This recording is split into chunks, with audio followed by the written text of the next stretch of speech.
Hey, what's going on, everybody? This is your boy, Jay Mace, and welcome to a special edition of Beyond the Album Cover. I have on the phone with me right now my man, Law. He is one of the most well-known commodities in the music industry, played bass for some of your favorite artists, primarily Amy Winehouse, and he comes from a musical family, Mr. Sam Bluesman Taylor. We're going to get more into that in the interview, so I got to welcome my homie, Law, to the podcast. Welcome, my man. Yeah, what's going on, bro? It's so great to finally be here. You know, thank you so much for having me on there. I'm humbled and I'm honored. Thank you so much, man. No, sir. I should be the one that's humbled because we were talking about before we came on that you've been following my previous interviews for years and didn't know it was me the whole time. Yeah, it's crazy how life works, especially in the music industry, because there's always the expectancy, but then expect the unexpected. But yeah, I've been a fan of yours for many years because, like I've always said to you, you basically done what I felt every journalist should do when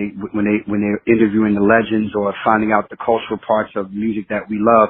You ask the questions that a lot of the other mainstream media doesn't even bother to ask, or nor do they really care. Everybody just wants to get to dirt and all this kind of stuff. So I've always admired your broadcast journalism, and as you know, we have that in common because that's what Law would be doing if I didn't take music so seriously. I would either be boxing, playing football, or I definitely would be a journalist. I actually have a few published articles on Newsday from over the years that I've done for various newspapers when I was still getting my foot in the music industry door. So I'm a fan of yours, bro. Oh, man, it is totally reciprocated on my end. So let's go ahead and get this started. So where did your love of music come from, and was bass the first instrument that you picked up? Okay, so of course, my love for music was inherited on every level because, number one, my incredible mother, Sandra Taylor, noted singer in her own right, you know, first place winner at the Apollo in the mid-'80s, you know, that sort of thing. And of course, my father, who was a truck driver, but my father was also a drummer too, Lawrence Worrell Sr. So being a drummer, but you know, it was more of a hobby for him, whereas his brother, my uncle Rudy Worrell, took it even more seriously because my uncle Rudy Worrell is a legendary drummer that played behind Millie Jackson, the Dramatics, and a whole list of other people. So it was already embedded in me from birth. I mean, just growing up in a household of a lot of entertainers, singers, and musicians that were already somewhat on the map and doing things in the music industry when I was born into it. And drums is my first instrument. This is before bass didn't really come till later. Bass is actually my third instrument. So it's always interesting when people like you and other folks who are fans of my music or know the history, because the whole thing they would always be like, I saw Law play guitar, but I saw Law on drums. I saw Law playing bass. So everybody has a different account. That's where the whole most talented kid in music thing comes. We're going to talk about that later. But the thing is that I was born into it. So when you have, my family was my Juilliard for music at such an early age. So everybody had a section. My late great uncle Bobby Real Deal Taylor, one of the baddest first tenor singers in New York. He won the Apollo 13 times and things of that nature. So he was really a Motown guy. So having the whole plethora of that with the Motown and the 70s groups like the Stylistics, Dramatics, so that was mainly his thing. And of course, my legendary grandfather, Sam Bluesman Taylor, who's pretty much the first rock star of the family for the most part, you know, for lack of a better phrase, because of him and the blues and funk, you know, with Big Joe Turner, Etta James, the Ozzy Brothers, and of course, definitely more famously known for the work he did with BT Express with Do T Satisfied and all that kind of stuff. And of course, you know, my mother and my first cousin, Cheryl Pepsi Riley, who you know, of course, for Thanks for My Child and being one of the baddest singers on the planet. So long story short, my love for music was, I couldn't, even if I would have tried to escape it, I wouldn't have been able to. Even if I would have been, and it wasn't forced upon me. It wasn't, you know, like, you're going to do music. And it was just like, I gravitated. At 3 years old, I was already singing as I was talking. So, you know, I was already kind of shaking to the beat. And by the time I turned 4 or 5 years old, I was already beating on pots and pans and books in the house because I already had a natural thing for drumming because of my father and my uncle. But then my uncle Rudy had 2 children who are my cousins, Rudy and Rashid. They became better beasts on drums than me for obvious reasons. Look who their father is. Like, my father was an okay drummer, but Uncle Rudy was a supreme drummer. So, of course, that filtered down to his kids. So when I saw that happening, I'm like, I'm going to keep playing playing drums, but you know what? I'm gonna pick up this guitar. And then my grandfather being my first guitar hero for obvious reasons, because you know he would come off the road and come into New York and visit the family, and he would sit with me. But it didn't really make sense for me until I discovered two entities by the name of Jimi Hendrix and Prince. And once I discovered those two at that age, guitar was my instrument of choice. And then later on, of course, you know, my mother bought me a Casio keyboard, so that helped me out with learning by ear and hearing different things. I was only 6 or 7 at this time, so it's like I'm learning all this stuff at an early age because of the family that I belong to. So that's really where my musical love began and continued, you know? All right, and speaking of Hendrix and, of course, Prince, I feel this guy right here doesn't get enough credit and is very underrated as a guitarist, Skyy Otis. Oh, hell yeah, without question. Oh, my God. Yes, absolutely. Absolutely. I got into Skyy years later. And like a lot of other, I always say, you know, here's the thing. Let me say this real quick. I'm an 80s baby and a 90s kid. So the great thing about us 80s babies and 90s kids is that we were in the middle of the music that came before us, which is our parents' generation, and then the future of what you're seeing now where there really are no more rules anymore. We're in the middle of all that because you got to remember, when the 80s and 90s came along, a lot of us 80s, 90s babies, we had to go backwards. So I discovered Skyy Otis because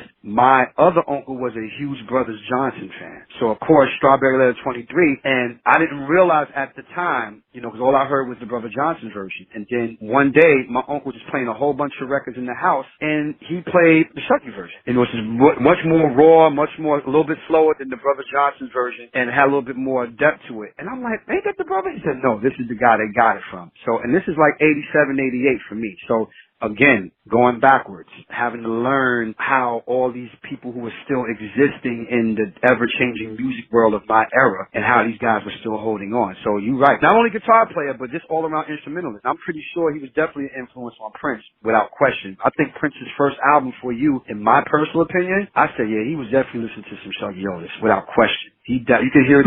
You hear it in songs like Crazy You. You hear it in songs like Baby, what are we gonna do? That's Skyy all the way. That whole vibe with the harmonies and all that stuff, you know. So yeah, definitely Skyy. Yeah, without question. Yeah, definitely without question. So with the famous who's that would come over to the house with their famous drum breaks and guitar licks that you would learn, like you were taking records by, let's say, Graham Central Station, Tower, Power, War, and study those front to back. Like when I was growing up in that era. Oh yeah. Yeah. Because I remember. Here's the insane thing that happened. Like I was telling you earlier, my family was my Juilliard for music. So let's focus on that 1 second. If you know anything about Juilliard, that's pretty much the grand all to be all for anybody that wants to go to learn the arts or just go into music school. Everybody had a section in my family. So, of course, with my father, you know, he was into the funk a little bit, but he was more so about the ballads and certain R&B songs. So, of course, Ozzy Brothers, and that's why I'm such a diehard Ozzy Brothers student to this day, because that's all he played. For the majority of the time, he played the Ozzy Brothers albums more than anything else. So him, and of course my mother, who's already on the scene singing after she had me. So I had the gospel part of it, Tremaine Hawkins, Hawkins family, you know,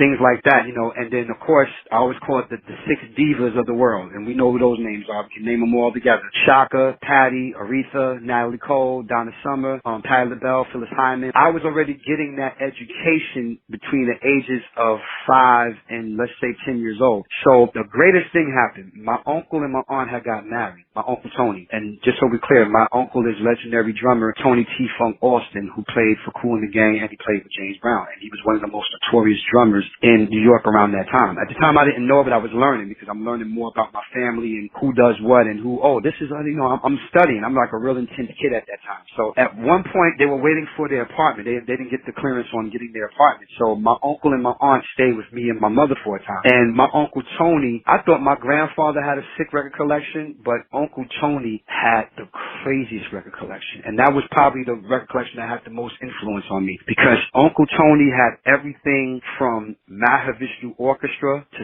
Slave to the Ohio Players to Brand X. And in case you don't know who Brand X is, Brand X was the side project that Phil Collins was playing on when he wasn't doing Genesis. This was before Phil Collins solo stuff. See, it's a lot of deep stuff. This is when Phil Collins was doing like this funk progressive rock thing. He had been doing that with Genesis, but he was more so progressive rock. It wasn't really even funk. But Brand X was the 2 albums that Phil Collins played drums on. So my uncle was deep. So in 1 minute to be Commodores, he turned me on to Chicago. Before the Hard to Say I'm Sorry era, he turned me on to I Just Want to Be Free, the first 6 Chicago albums, Ohio Players. There's a lot of funk, but he showed me the diversity within these funk groups. He showed me how each funk group was different from each other, or how each funk group either borrowed from one of the other groups and then fell on that. And of course, a whole lot of Earth, Wind and Fire, without question. So yeah, I was that kid at home. We used to call ourselves the liner notes kids, me and my brothers and my cousins, because we would sit there for hours and read the liner notes, learn what we didn't even know what a mellotron was. We didn't know what a clavinet was until we bought a Stevie record. So it's almost like we were intensely listening to all of these albums, studying the culture of musicianship, and what made it so good is that we were growing up around it because look who our family members were. So my mother had to go to do a rehearsal with guys that were members of Crown High School. We're going to get into that later, but like members of all these different groups, I was always the tag along because unlike most kids, I loved hanging out with my mother. It's a difference. You know, it wasn't like the whole, I don't want to hang out with my mother. Like, I love hanging with my mother because I was learning. I was already so deep and involved, and I knew that was my destiny at such a young age. So at 5, my mind was already made up. I'm like, man, I'm studying. I'm getting into everything. That's what kept me still. If I didn't get my ass whooped for being, mischievous, that's what kept me still most of the time. I could sit in front of a record player and listen to it, sit in front of a cassette player and dissect harmonies, learn who's doing what note, who's playing bass on that, or how they doing that note. I was learning all of that, and I wasn't even 10 yet. I wasn't even close to being a teenager yet. So yeah, that pretty much sums it up. I was doing that as a kid without question. Yeah, definitely studying the roots because kids, there used to be a thing called albums, and on the back of the albums there would be credits where they'll show who played what, who wrote the song, arranged it. So definitely go to your local thrift store and get an album, study your liner notes. Now, by you growing up and being steeped in funk, what was that transition like for you, seeing the early stages of hip-hop? And was it that generational clash in the family where they were not really for hip-hop because it wasn't of their generation? And that's a great question. This is why I'm glad we're doing this. And now you see why I'm a fan of yours, because of course, I've always had to explain to a lot of my fans that came on later, like when I started doing my stuff in the early 2000s and into now, a lot of my older fans who didn't necessarily care for hip-hop, because before I get into that, the biggest compliment that I have ever gotten was there was this older guy. He was about, I'm going to say probably, mid-50s, late 50s, early 60s. I can't really tell, but I can tell he's definitely an older gentleman. And he came to me after my show. I had a show at the Bitter End. We slammed as usual. You know how we do. We kicked ass. He came to me and said, "Young man, I just want to tell you this. I'm going to be very honest with you." I said, "Sure. I'm welcome." Like it could have been something bad. I'm just like, what is he going to say to me? And I was like, he said, "I'm not going to lie to you. I was not a hip hop fan at all until tonight. You really showed me a view scope on where hip hop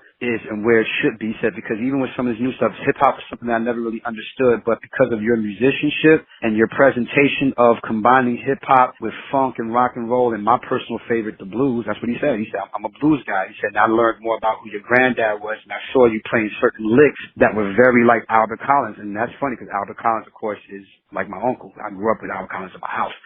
So, going back to your question, I was to put that there to let you know that's the reason why Planet 12 is growing every day and why we're achieving so much, because we've been bringing everybody together. We make people that normally wouldn't like funk and R&B, we got them. And people that normally wouldn't like hip hop or heavy metal, we got them. And people who didn't even like country, they all like it, because now it's like, well, the way Law presents it is different. So, going back to when hip hop first started. Now, of course, my roots are gospel, funk, and R&B. So the thing with that is that me growing up singing in church, because Pentecostal Baptist, so I grew up singing in my grandmother's church, the whole bit. And then, of course, the funk thing because of my uncle, and, of course, R&B because of Uncle Bobby and my mother, and the lineage that we have, my grandfather, who did pretty much all the doo-wop stuff and everything else. When hip-hop came along, of course, as we all know, it's the language of the street, the culture. We had a thing where this was something that spoke directly to my generation. The greatest thing about my family is that, with the exception of my grandfather, my mother was a hip-hop fan. In addition to all the R&B that she was singing, even though she wasn't crazy about it, but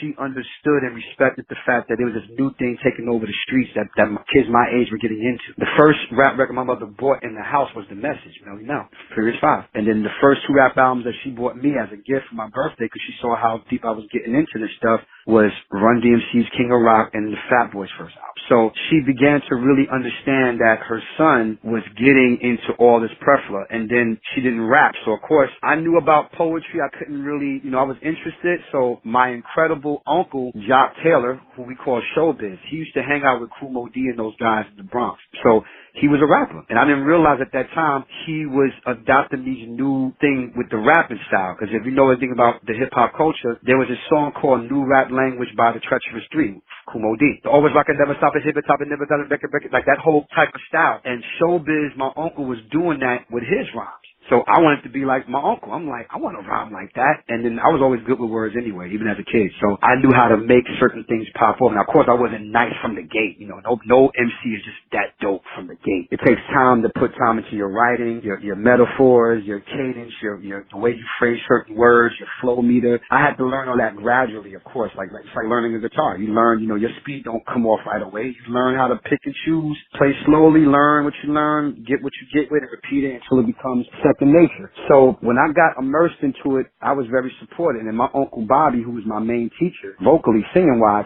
he really became that much of a teacher to me because that was his whole thing too. Falsetto singer, singing Motown, doing all the Smokey Robinson, Woody Baby, but my uncle was a hip-hop head because you gotta remember, at the age where he was, the automatic B-boys who were in their mid-20s or early 30s, that was their culture. Him and my Uncle Kevin, they were B-boys. So even though they was doing all this R&B stuff, they still loved hip-hop. So anytime you would hear Shannon's Let the Music play, my uncle would put on In Jail, because we fair. Like, it was, so in our household, it was rampant. Like, it was never nobody saying, why are you playing that noise, except for my grandparents. And of course, my grandfather later got into it for obvious reasons because when DMX sampled his record, then he became the ultimate hip hop fan. We'll get into that later. But it became that whole point of my worlds colliding all at once because on one hand, here I am singing in church, and then I'm coming home singing all these Temptations, The Barge, Silvers. I'm singing all these records in the house, doing family shows, and then when I'm chilling with my friends, I'm the king of rock. There is none higher. Sucker MCs, they call, cause the energy in hip hop spoke to us directly because it's youth curated music. That's why I hate when people be like, man, hip hop. I said, we gotta remember, hip hop has always been about the youth from the very beginning. So even in retrospect, when you get older, the whole point is to become nice. That's why Big Daddy Kane could still tour to this day. That's why LL Cool J is still touring in 2020. Not now because of the current situation, but at that particular point, it's all relative. So there were no issues in my house. My family was very hip to what was going on, and I think that's really what made it easier for me to make the transition. Keep in mind, not to correct you, but the transition was more about adding as opposed to subtracting. Because when some people make transition, they leave completely. Because I heard that Al B. Shore originally wanted to be a rapper, but Heavy D and them pushed him into singing. See what I'm saying? So that's what Heavy D always said. He said Al wanted to be a rapper, but we pushed him more to do singing in Mount Vernon. See what I mean? That's a whole history there, but I'm pretty sure you know that. So for me, it was more of a transition. It's like, okay, I got the gospel, got the hip, I got the funk, I'm getting to rock and roll now. My cousin just bought me this Miles Davis album, and I'm listening to jazz. Anita Baker really showed me about jazz so I can maybe understand why Miles Davis is who he is. And then here comes hip hop. So now this is all of my world between the ages of 5 and 10. This was basically my world coming into all of this. So the transition was more about adding. Hip hop was just the icing on the cake. Because when I realized that I could be a great singer and a great MC at the same time, and I'm going to keep it real with you, I felt that way, but until I discovered this dope-ass group called Force MDs, who were originally the Force MCs, and of course, later on, as we all know, New Edition and UTFO, because Kango, remember what he said in that song, Roxanne? I'm Kango. Baby, don't you know I could sing, rap, and dance in just one show? Because that's what UTFO was doing. Kango can sing. Kango wasn't just a rapper. He can actually sing. So that's who I studied. So the rest was history. After those groups came out, with Itching for a Scratch and all that kind of stuff, and I saw them singing and rapping and dancing, my future was set. I was like, okay, this is who Law is. So I knew who I was. I was a kid that loved all styles of music, even though gospel and funk and R&B are my dedicated roots, and I'm known more for that because of my own history. This is what it was with me. So by the time I turned 12, I made that decision, and that's why it's called Planet 12, just to give you a little brief part on that. So right. And growing up during the early years of hip-hop, did you, like every other kid growing up in New York, have your pause tape for Mr. Magic and Red Alert on BLS and Kiss? Not only did I do that for Red Alert and Kiss and Marley Marl and that whole bit, that's how I first learned how to produce. I made pause tapes. When I learned how to take a loop, because I'm not a DJ by no sense of the imagination, but I grew up around DJs, so even though I couldn't wicked, I couldn't do all that I couldn't do any of that. So the thing with me is through pause tapes, I was able to take one of my favorite cassettes. I'll give you an example. The first pause beat tape that I made was a song by a comedian named Pygmy Markham. I don't know if you know who that is. He had a song called Here Comes the Judge. Yeah. You know that beat? Boom, boom, da, boom, boom, boom, boom, boom, boom. First of all, this is what I'm telling you. Without the funk, there would be no hip hop because you have to understand something. When I first heard that beat, I'm like, this sounds like some of the beats that Kane and them be rapping over. You know what I'm saying? Like I'm listening to the beat. I'm like, I don't hear the 808 behind it, but that sample, it sounds raw. So I would take the Pygmy Markham tape, do one part, put the tissue in the little part at the top of the cassette. You know how it used to be, put the tissue in the top of the cassette. The tape it, and that's how I learned how to produce because I was making pause tapes. So when I wasn't taping the radio shows, and matter of fact, to be honest with you, my Uncle Kevin got me started with that because he still got cassettes all going back to 85 to this day. He still has all the cassettes from when Busy Bee and Kumo D battle. He has the when Red Alert first played The Bridge Is Over, and then played South Bronx. Like I told you, my Uncle Kevin was a certified B-boy. Hip hop and old school R&B. That was his main two things. And when it came to Red Alert, Rap Attack, before he went to the club, that's what he was listening to. You know, they started Rap Attack late at night, like in that part of 8 o'clock and the hours between that. When that would go down, we would see my Uncle Kevin getting ready for the club. You know, he's dressed to the nines and whatnot,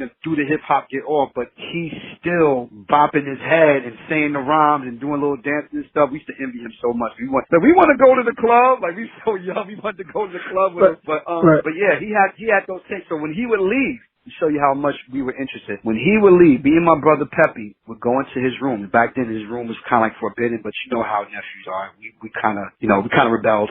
So when he would leave, we would go into his room and we would play the tapes. We would play the Rap Attack, with Red Alert and, Chuck Chill Out and that whole situation. And of course, later on, Kid Capri, we were getting into all of that at the same time. We were trying his gear. He wore nothing but polo and Bally's and all that kind of shit. We were like immersed in, at that particular point, like we were getting even deeper into hip-hop culture. Not straying away from the music that we love, because at that time, my younger brother Peppy was into dancehall reggae. He turned me on to reggae, but I turned him on to U2. So you see what I mean? Like alternative rock music. So we were constantly learning and educating while still enjoying the music and being fans of it all. But yeah, so I was definitely into that era. Like I said, when I went into hip-hop, I went into it full throttle between breakdancing, to Has Just Begun by Jimmy Castor out in the streets and dance competitions, winning with my sister, and my sister's a beast as a dancer too. So we were constantly in Brooklyn, being in dance competitions and learning all the steps and, doing things that what siblings and cousins do when you're immersed in the arts. And my family was pretty much all about the arts. But pause tapes was definitely a huge thing. It taught me how to produce records because when I finally got in the studio at 14 or 15, I knew what I was doing because of all the education that I received on my own, making pause tapes, but also studying how my uncle made pause tapes. I learned that from him. Now, when you first entered the studio, did you ever get your hands on learning how to work 808, 909, or a Lindrum or DMX machine? Yeah, well, the DMX drum machine, that came, of course, that was like right before. I was still like probably, because at that point, the only time I had been in the studio, and that's a whole other story, the only time I had been in studios was I was traveling with my mother. These are my mother's friends. So, of course, I'm like that. If you look at the Michael Jackson movie, what's the whole thing? What's this button do? Lord, don't touch that. Don't touch that. I just want to know what it does. Like that was me. Like that's why I related so much to how Michael was a sponge. So, of course, I was gracious enough that I had, my mother's friends that would show me, this is your equalizer. This is your treble. These are what controls the frequencies of how we hear the actual music. So they were teaching me, and I'm sitting there soaking up and I'm learning all of this. So by that point, I didn't get a chance to touch the Lin or the DMX drum machine because by the time I started really understanding how music works and the production of it, I was well into, I'm going to say probably around 13 years old, 14 years old, because then my mother bought me a Casio keyboard. So I learned how to work the drum programs and that sort of thing. But it wasn't until I got on the TR, that's the first time I used that, because at that particular point, when I began to get into production, the Roland TR was still somewhat famous because Jimmy Jam and Terry Lewis was making most of their records using that. So around 86, 87, 88, by the time I started hanging around with my uncles and them more, and all of them had it in the studio.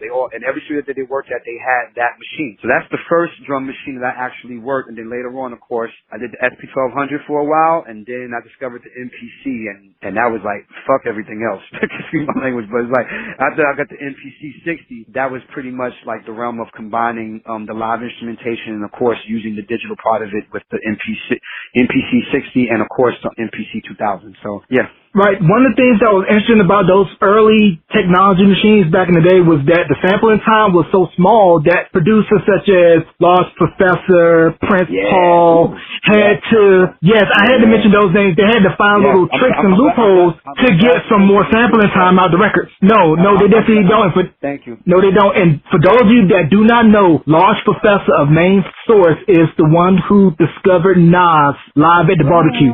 You know it. Come on, Street Disciple. My raps a trifle. I shoot slugs from my brain just like a rifle. Stampede the stage. I lead a microphone split. Play Mr. Tubby while I'm on some pretty tone shit. Verbal assassin. My architect pleases. When I was 12, I went to hell for nothing. I said, bro, you would have to been where I've been when I first heard that shit. You don't understand, like that. It gave me chills. He's giving me chills now. I remember the day when I heard it. We was like, I already knew who Main Source was. I was a Lawrence Professor fan already. But when I heard live at the barbecue and Nasty Nas came on, I'm like, yo, the whole hood was talking about it in Brooklyn. That's how deep it was with us. We was like, yo, who's that? Yo, he's nice. Like, when you hear people talk about it now in the documentary for Illmatic, that was really the reaction, bro. I promise you. That's not a fake. That wasn't meant for the documentary. That's how much of a stir that Nas caused when he came on that microphone. We was like, yo, who's this? And very few MCs got me like that, but he was definitely one of them. But yeah, but you're right. Thanks for giving credit to Lawrence Professor and Prince Paul, definitely. They don't get enough credit for the production work that really advanced hip-hop a little bit before Riz and those guys came into the mix and different things like that. So thank you. Right. Another producer that I feel true music heads know, but not everybody else does. Kurt Mantronics. Oh, hell yeah. Absolutely. Ooh, you dropping some science today, bro. Yeah. Oh, God. Wow. I got to, and since we're talking about the merging of hip-hop and R&B late 80s, early 90s, these guys, I think they were a precursor to what Teddy ended up doing and combining the sounds of hip-hop and R&B, and that is Full Force. My big brothers, absolutely. Because Full Force, I mean, we can get deeper with them. I can write a whole book on them. I tell Lou that all the time. Shout out to Bowlegged Lou. That's one of my mentors. Yeah, shout out to Bowlegged Lou. Go check out my archival YouTube interview with Bowlegged Lou. Man, and you already know the histories. I don't even have to say anything else. Let's put it like this. Because I heard that interview. The thing is that you can't talk about the history of hip-hop, R&B, and of course, even pop music. That's a whole other subject and chapter. You can't talk about that without mentioning Full Force. They changed the game on so many different levels and still managed to still be artists, even though it didn't last long for them as a unit group-wise. But they made sure that their production and songwriting was at the helm of influence. Because the funny thing about the Backstreet Boys, My Love Is All I Have to Give, if I took away the Backstreet Boys vocal from that song, it sounds like a Full Force song. Does that make any sense? Yeah. You know what? I didn't think about that till just now, because when I interviewed Lou, he said that Baby Jerry wrote it, and then, of course, with Full Force, they split everything 6 ways, and it ended up becoming a smash hit for Backstreet Boys. Well, yeah, I mean, in case you didn't know the full part story of that, they had just finished a meeting with Barry Weiss, and then when they got in the car, G was like, yo, I got this one. I don't have a whole thing to this yet. All he had was the chorus. And that's when Luna was like, yo, that chorus is hot. So, of course, naturally, and thank God it happened, because that was able to give Full Force the kind of props that I felt that they should have always gotten for the fact that, they enhanced freestyle music. That's a whole other subject. Like, they changed the game in so many genres of what it is, but still maintained who they were. A lot of artists don't know how to do that. So, like I said, I could write a book on Full Force. So I get in my feelings when you talk about my heroes, because these are people who I studied and looked up to and knew. So, of course, Full Force was a definite influence, because I started getting deeper into singing and songwriting and production, rather, around 15. And I saw Full Force name was on everything. I'm like, okay, well, then I saw a clip of them producing in the studio, and I'm like, yeah, like my grandfather. I said, these are the guys I got to start listening to and look up to now, so I can start learning how to produce my own records and learn what to do. So guys like Full Force made it possible for me to learn, Right, and we're talking about Full Force, but let's get into this man who is my favorite producer of all time, Mr. Teddy Riley. How big of an influence was Teddy on you? Oh, wow. Teddy was without question, and this is no disrespect to my other mentors, Jimmy Jam, Terry Lewis, L.A. Reid, and Babyface, because they're important too. They're very important. But Teddy Riley was the direct bridging of the gap between my parents' generation and our generation. simply because if you listen to the first Guy album, the first time we heard Aaron Hall was a modern day Charlie Wilson. So, and being that my uncle Tony was a diehard Gap Band fan, I understood it even on deeper levels. So when you hear a song like Peace of My Love, Charlie Wilson could have easily sung that in the 70s. Think about it. That could have easily been on the first 4 Gap Band albums. So Teddy Riley had a way of implementing the fact that it's R&B, but we're going to make it swing. It has a certain type of swing to it. And guess what? It is funk, but it's a different type of funk because now what we're doing now, we're not using live bass anymore. And mind you, Teddy's not the first person to do that. We know that. But the way Teddy did it, it would never be done that way, and that's why New Jack Swing became the era that it became. And while the albums that we talk about, whether it's Make It Last Forever or In Effect Mode or the Today album or the Rex in Effect album, and of course, I'm forgetting some people, but, and of course Blackstreet later, but Blackstreet can even be considered that because by the time he did Blackstreet, he had kind of left the old style of New Jack Swing behind. But that one period between 87 and let's say 92, between 87 and 92, those were the ultimate years of the New Jack Swing era. So of course, without question, anything that Teddy Riley did, I paid attention to on every level, whether he was in the group or whether he was just producing. I remember he did stuff for James Ingram using the video. I'm like, he did that track too, and then he did another thing. And of course, when he worked with Michael Jackson, if Teddy would have never did nothing else before he did Michael Jackson, the work with Michael Jackson alone stands by itself. Let's just keep that honest and real. But them first albums, the first Guy album, Keep Sweat's Make It Last Forever, I'll Be Sure's In Effect Mode, Bobby Brown, Don't Be Cruel, even though he didn't do the majority of it, but Bobby was very smart. He knew that. He said, yeah, the L.A. Reid and Babyface stuff is cool, and I'm glad I did it, even though I didn't want to do it at first. He said, but I need that street shit. I need that hard-edged funk, because Bobby Brown was already hip to Teddy Riley. He wasn't just like, they just bet we're going to make this song. No, he was already hip to Teddy. He was a fan. He's like, no, Teddy got this hard-edged R&B that has a swing to it, but you can feel the funk in his production, even though it ain't live bass. Now, here's the funny thing about that. Think about that for 1 second. When you hear live bands play it now, it's still funky because basically, if it was still the 70s and Bobby Brown would have came out with My Prerogative with Teddy, that's how it would sound. But Teddy understood the sonics and the technology of what my generation was accustomed to, with the keyboards and the synth programming, the way the drums were programmed, the harmonies on top of the fourths and the fifths, but still had that groove. So without question, I mean, I'm pretty much laying it all right there. If that don't tell you how much of a Teddy Riley fan I am, then I don't know what to tell you. Like, I really studied everything like that. We ran that out. The Guy album, we ran, me and my brother, every time, me and my brother and my cousin Tori, every time that we traveled and we was living in Arizona and we went back and forth to New York, our car travels was not complete without those 4 albums. I promise you that. Like, we lived, ate, slept, and breathed those albums. I said, breath, I'm sorry. We breathed those albums. Like, it was really that intense because we were already fans of the music itself, but of course, I'm the only one that's doing production at that time. I'm the one that's deep in the music outside of my brother. So I'm listening to the way he's doing the little 1-point harmony and the syncopation, still giving you the bridge, because Teddy understood music. And who's Teddy Riley's mentor? Leon Silvers. That's a whole other conversation. We'll say that for later on today. But that's the whole point. Teddy was very instrumental and a definite influence on me without question. Because looking at when Make It Last Forever and the Guy album came out, 87 and 88, you got to think about it. Before those albums came out, R&B was very smooth, adult contemporary, Luther, Anita, Freddie Jackson. So when Keith Sweat, I Wanna Drop, it felt like a sonic boom where it was before Teddy and after Teddy. That's how big of a shift it was. And it changed the game. And by the way, I want to also give props to original Guy member Timmy Gatlin. Got to give him props because he wrote a lot of.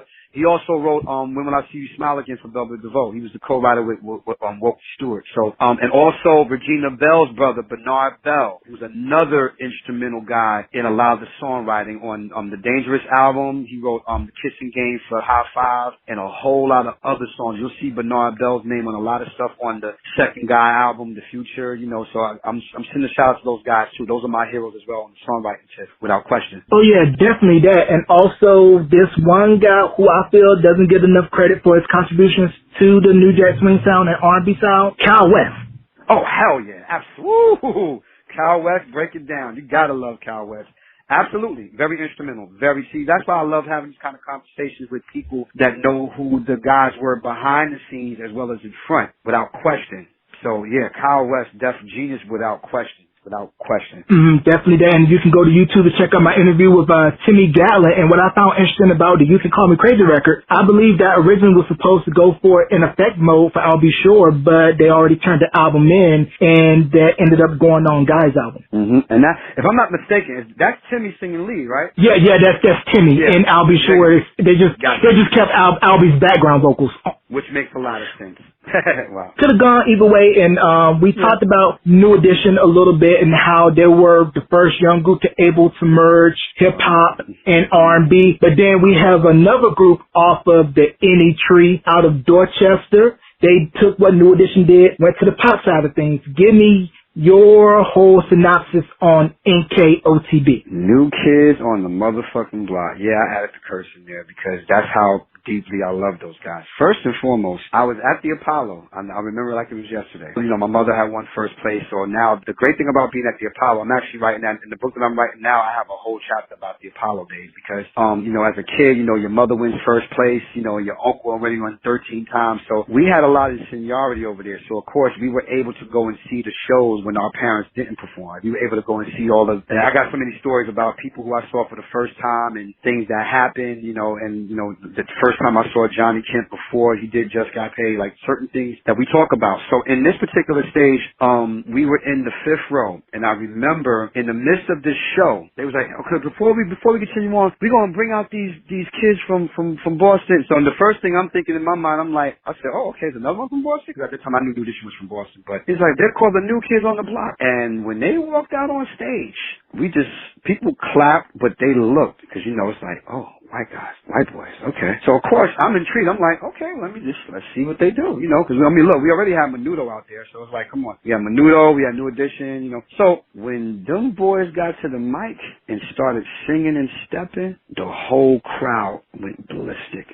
He was, and you know what it was, go white boys, go white boys, go white boys. So I was a fan from just that start of that point, because at that particular point, I had only seen the first album, and I begged my mother to get the first New Kids on the Block album for me. And she bought it for me, and again, I was already like, oh, okay, I see, because I already saw this, I'm like, okay, I see the similarities now with them and New. And I dug it, because it wasn't so much, because, you know, Jordan always says that the first album was very bubblegum, and I kind of agree with that too, but I understood the direction that they were going in, because people forget sometimes that they were never meant to be a pop act. They were a white R&B hip-hop group. So by the time they did Hangin' Tough, and by the time I saw that show at the Apollo when they performed, I was already a diehard fan. So for me, it was obvious. And then me and my brother, you know, we were deep into them as well. So, you know, the funny thing about most guys, they're like, you like Kids on the Block? And that was the word on the street for most, because you know how it was back then. It was ignorance, because people don't realize when they be like, oh, New Kids have black fans too. I said, yes. Like, see, the one thing about all of those groups, let's just take a minute. New Edition, Menudo, and New Kids on the Block. Now let's keep it honest. New Edition, without question, is the direct appeal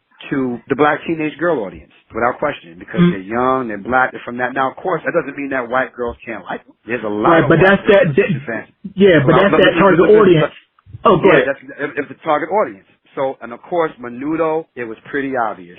You're talking now, you know, now the Hispanics and the Latinos want to get in on it. And Menudo was dope. I love Menudo. As a matter of fact, Robbie Rose is one of my very good friends. So it's like, even though it was cool for all girls to like them, it didn't matter what race or color you were. If you liked them, you liked them. But the demographic record label says, we're going to market Menudo to the young Hispanic teenage girl audience. So with New Kids on the Block, this is where it gets weird, but dope weird. Not a bad weird, but like dope. Even though they were targeting the black audience, Maurice Starr had the original plan. He said, we're going to go through the black door. Not the back door, but the black door. I saw that interview. He said that, the black door. And the thing is just that Donnie said it best. He said, ultimately, even though we were getting the props and people was loving on us and it was dope, the strategy wasn't really working, because the records still weren't charting as high enough as we would like it to, even though we were gaining fans and we were killing that. You know, all their shows were dope. They were killing the shows and everything like that, but it didn't really register until that DJ at that Florida radio station played it on a pop radio station. Because Please Don't Go Girl is an R&B record. It's not a pop record. It's an R&B record. But because it got played on the pop station, all the young white teenage girls were just asking, oh, that's a great record. Who's that? At the time, they didn't even see their faces. And then when they saw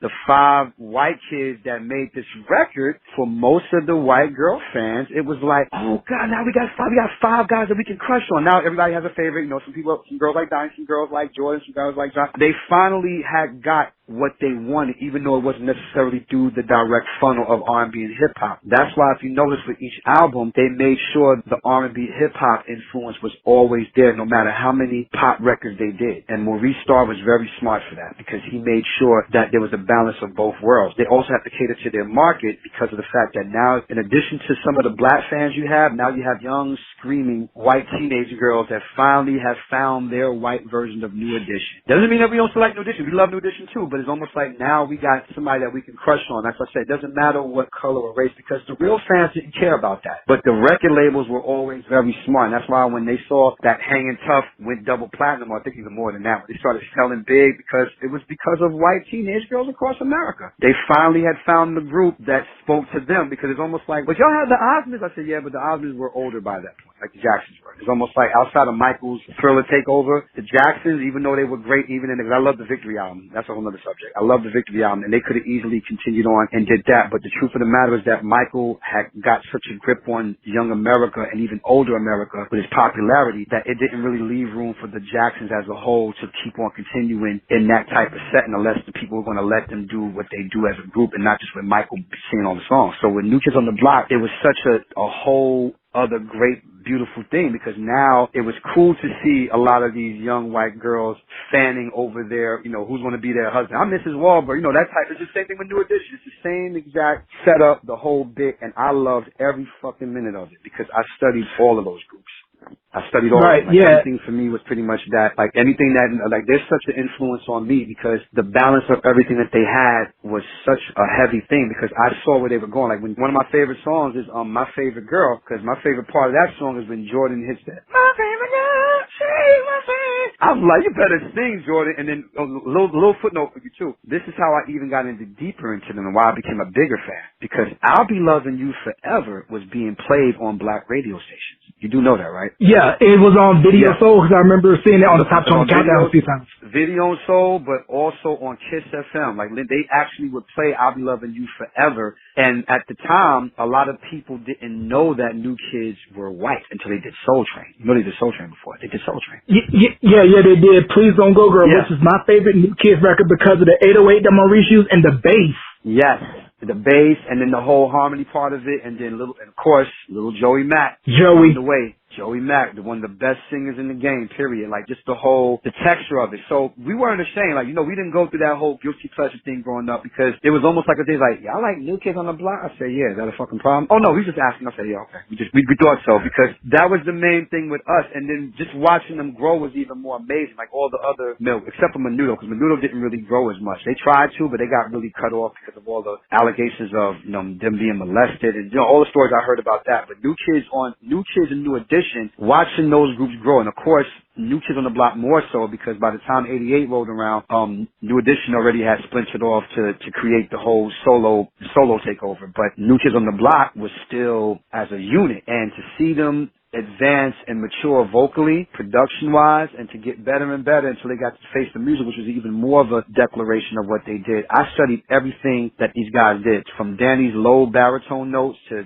Donnie's rugged swag vocal to Jordan's falsetto to Joey's big voice, and then even when John comes on every now and then and sings a lead, I love when John sings because people say, oh, John. I said, no, John can sing. John is just he's not going to be the first person to jump up and grab a mic and sing lead, but John has an amazing voice. So I studied each member. The same way how I studied New Edition, the Jacksons, the Bards, the Slyvers, I studied all members of the group. I don't just study one person. Of course, one person might definitely get more attention because of the way I sing, but I studied what each member did and what they brought to the table as a singer, or as a rapper, and even as a producer or a writer, because they wrote a lot of the songs on their on the Step by Step album. So, long story short, NKOTB for life, man. Those are my guys, man. My big bros. Yeah, I'm definitely a blockhead. You know, definitely go to YouTube, check out my archival interview with Danny and Maurice Starr, where you'll get full, raw, unfiltered stories about New Kids, and they really paid their dues. Not a lot of people knew that they earned it the hard way. Because there's a clip on YouTube of them performing at a local Boston nightclub for WILD,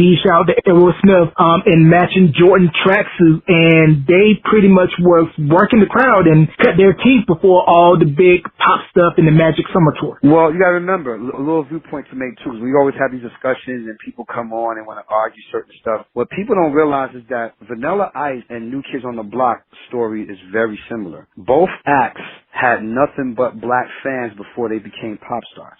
For the first 4 years of New Kids on the Block, I think they were still not Nuke at that time, the majority of their audiences in Boston were black. Most of their friends are black. I know shout out to my boy Jimmy Marsh. Most of the guys who New Kids hung with, and it wasn't because they were trying to be down or they don't know, because good people had that notion like, these are white. What do they possibly know about it? I said, they're from Dorchester, which is not that far from Roxbury. They're steeped in the culture. Donnie said it best in Behind the Music. He said, the thing that we had in common with the kids at Roxbury is that we had holes in our shoes just like they did, period. So this wasn't just some white kids growing up. I love when Donnie's brother always says, we didn't grow up middle class. Everybody assumed that because they were white. I'm like, no, we grew up poor. My father worked 2 jobs. We was on welfare. People don't realize that. We said we were on welfare. It wasn't just, no, this is Danny and Don. That was further from the truth. These are regular inner city white kids that were immersed in the culture of R&B and hip hop. They paid the dues, and in order to pay your dues, you got to perform in front of a black crowd. And to never get booed and to not have nothing thrown at you, you're doing something right.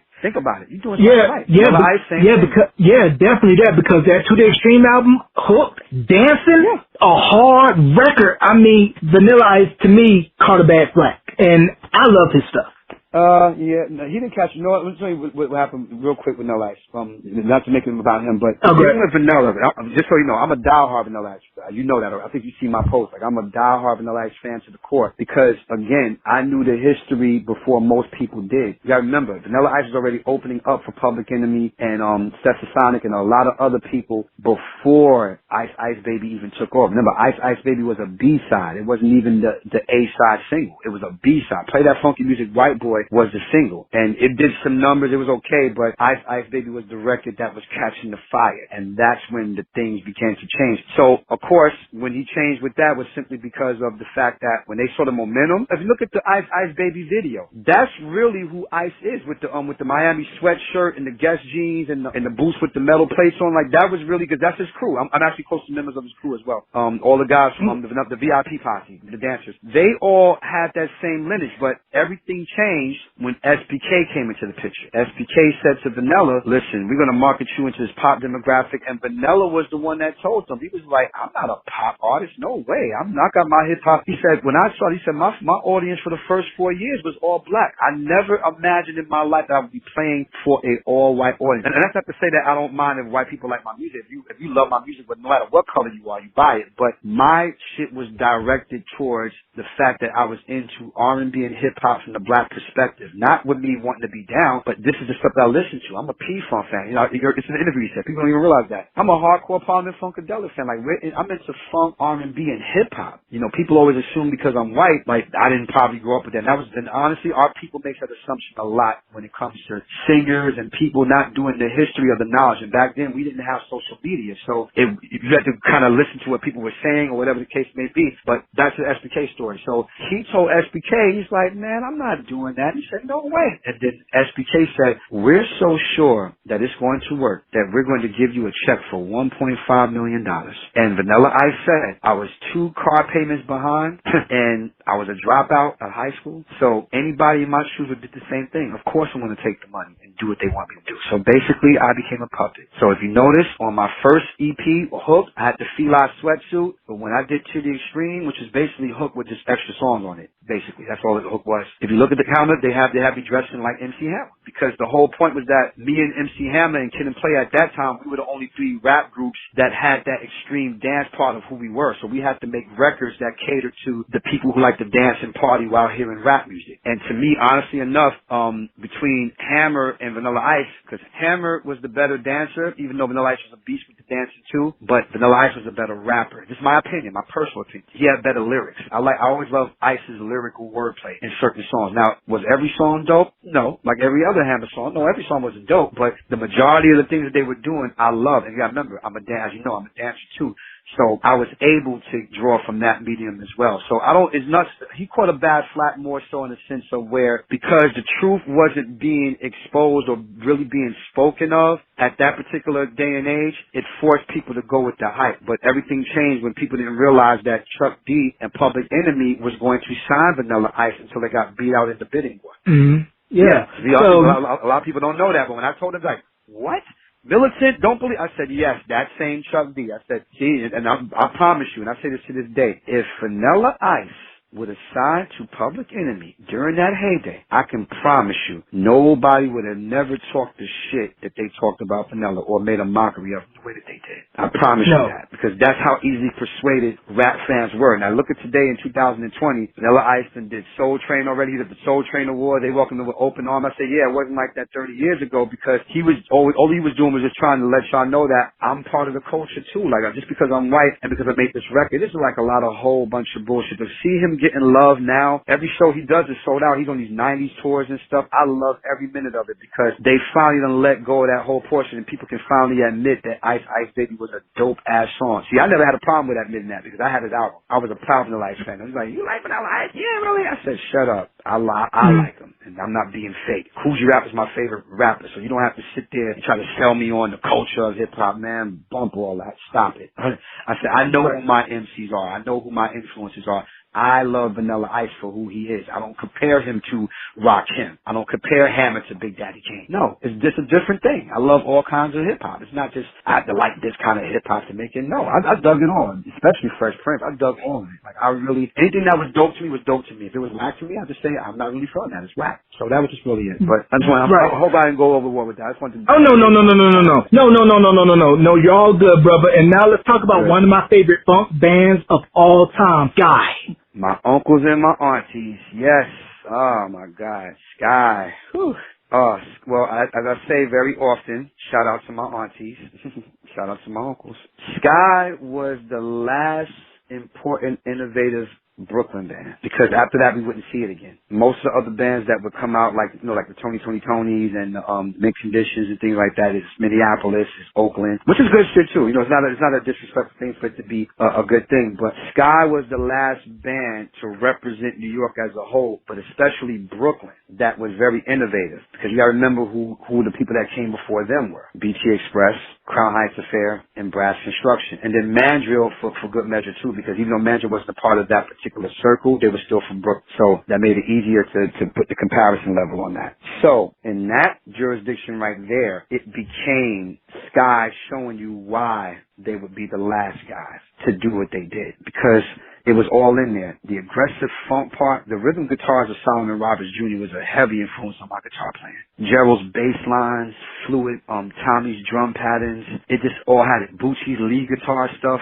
the showmanship that they had on stage, it was rock, funk, and R&B with a splash of pop. They took it to the level that the other bands who I mentioned didn't get a chance to really take it to. BT Express had a good 4-album run. Because the last album, in the late 70s, Brass Construction, BT Express, and Crown Heights Affair, even though they were making great albums that the people liked on the charts, it didn't really do anything as much. Skyy comes along, they hit out first from the gate, the first time around, and people kept wondering, like, well, how come the consistency with them is happening more so than the other? Because remember, Randy Muller, who's from Brass Construction, he produced all those Skyy records. Him and Solomon Roberts basically formed Skyy as a whole. You understand what I'm saying? So Randy Muller was already getting success anyway, even though Brass Construction wasn't really blowing up at that last part, like the late 70s and early 80s, like right when R&B and funk was making the transition to more danceable stuff and contemporary R&B. But Skyy was at the top of that form because they were coming into that. It was more youthful. It was more directed toward what the vibe of the street was. You listen to a song like Sky Zoo, it's